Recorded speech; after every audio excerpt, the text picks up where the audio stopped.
So today I am here to bring you my audiobook wrap up for the month of May.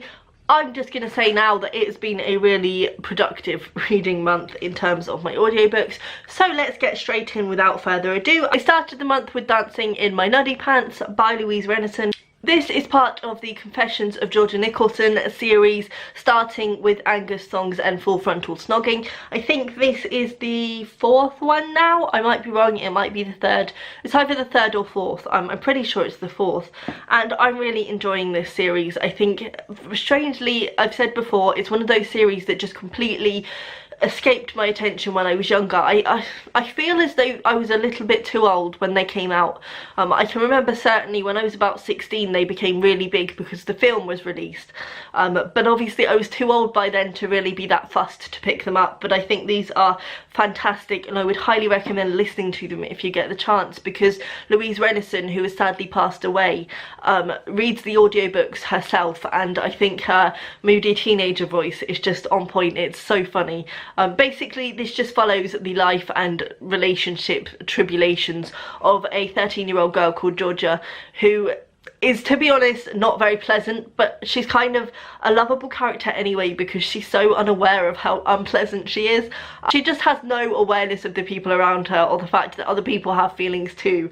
And I think she's just the perfect portrayal of just this careless teenager who just hasn't learned about self-awareness and empathy and things like that. And oh, she's just hilarious. Highly recommend. Then I listened to the longest audiobook I've ever listened to, which was The Truth About the Harry Kubert Affair by Joel Dicker, narrated by Robert Slade. This was about 22 hours long, I think. It might have even been longer than that.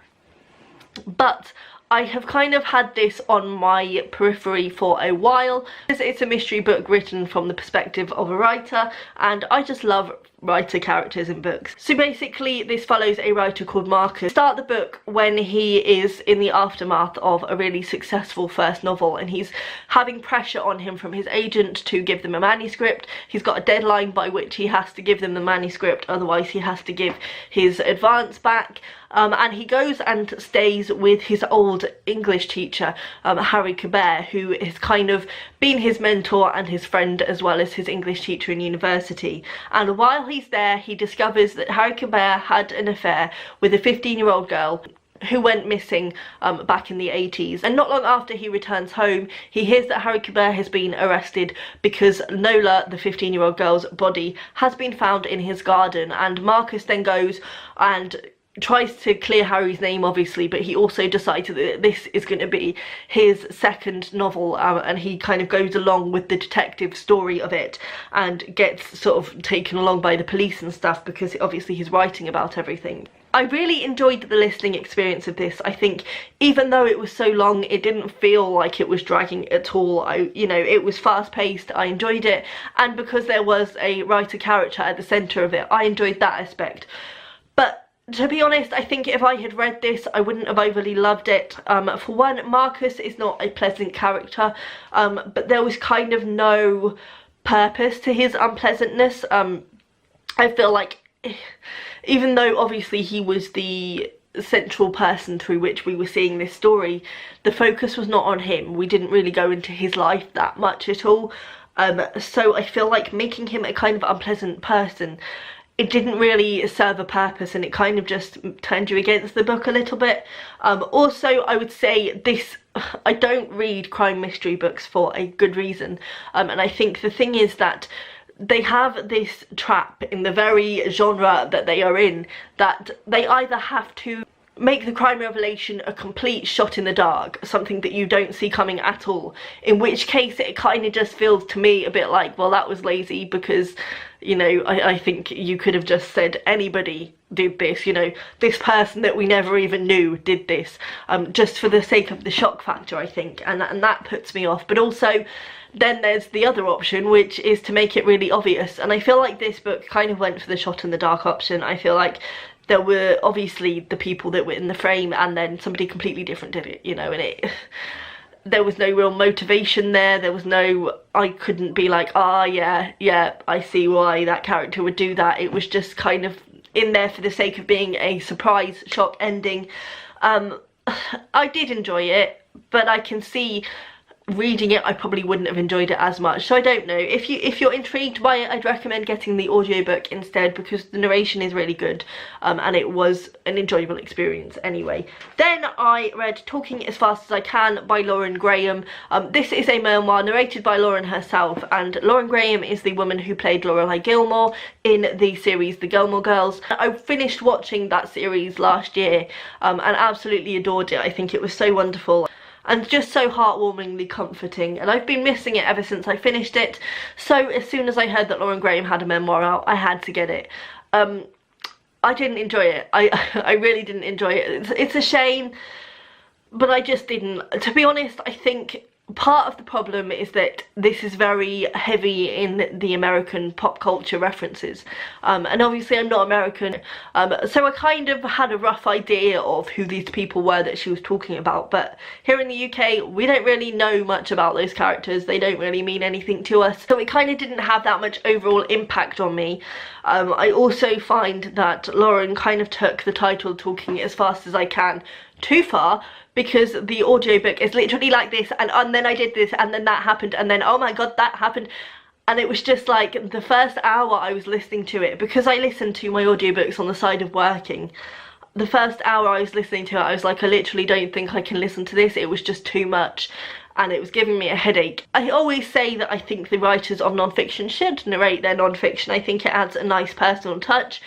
But I found that Lauren Graham's narration, it was like having Lorelai Gilmore in your head. She speaks that fast, and she's that la la la la la la, and it just, it really kind of grated on me. I kind of think if you enjoyed Tina Fey's Bossy Pants, you'll enjoy this. The two very much correlated for me, I think, maybe in terms of the fact that it's about two American women coming to the fore in the American showbiz scene. I don't know, but they both seemed very connected to me, and I didn't like Tina Fey's Bossy Pants at all, so I had the same problem with this one, sadly. I think there's probably, you know, if it appeals to you, I still recommend listening to it or reading it. It's only like 4.5 hours long, I think, so it wasn't too much of a commitment. I just think overall it didn't overly sit well with me.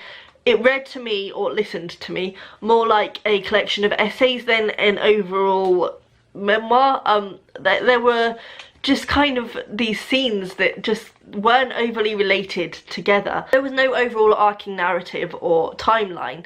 It was kind of just flitty thoughts. I could have left this book and I wouldn't have been overly sad about it. Then I finished the audio month with Almost Love by Louise O'Neill, narrated by Aoife McMahon. I really didn't like this book either. Now, I'm going to annoy a lot of people. I'm sure I'm going to annoy a lot of people. I'm going to try and keep this review as unannoying as possible. I just didn't like this book. Basically, the plot of this story is that we're following a woman called Sarah, and we follow her in the now and the then. And the now is when she's in her late 20s, she's living with a boyfriend who's really loving, but she can't stop picking at everything he does, and she's quite unpleasant to him. And then we then switch back to the then, which is when she's 24, and she was she was involved with somebody who kind of used her for sex and wouldn't message her back or anything, and would just only ever meet her in a hotel room. What I think this book was trying to do was to look at a relationship that's damaging without being abusive. I feel as though that's what Louise O'Neill was trying to do with this book. So firstly, this harmful relationship. Now, every woman in the world has had a relationship where they have thought it is more than it is. You know, where they've put their own thoughts on the guy and been like, you love me, I know you love me, you don't tell me, but I know you do. You know, there's a reason that you don't reply straight away, it's fine, you know, and you make excuses for this guy and you convince yourself that you mean more to them than you do. Matthew, the guy in this book, he never tells her that it's anything more. I mean, there's one instance where she kind of makes a bit of a grumble about, she feels like they should do something like go out for dinner, and he kind of says, oh, you know, this is more to me than just sex.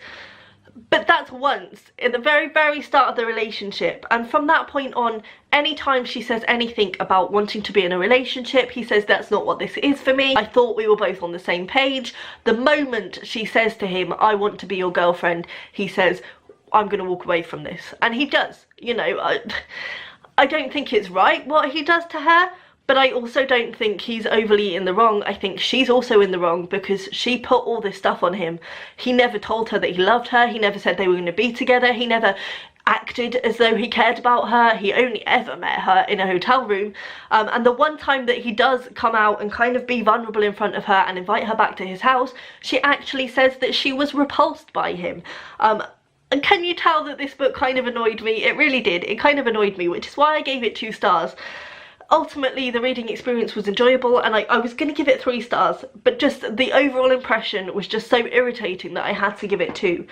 Also, Sarah is a horrendous person. She's not a likeable character in the slightest. She's selfish. She's renowned for treating her boyfriends badly before she meets Matthew. During her relationship with Matthew, she treats all of her friends awfully. And when they split up, her friend and her partner of 7 years split up at the same time. And Sarah just doesn't ever ask her friend about that. You know, it's all, oh, Matthew left me, but they were never together. And it annoyed me. And also the fact that we follow her, I think it was about 2 years down the line where she's with this other partner who she absolutely treats horrendously because she's so damaged from Matthew. I just didn't buy it. I didn't buy it. I think the thing is, we've all been there, we've all had a guy like that, but you kind of, when you get out of that situation and you take a step away, you realise you might have thought a lot of things that didn't actually exist, and you might have been just a little bit delusional.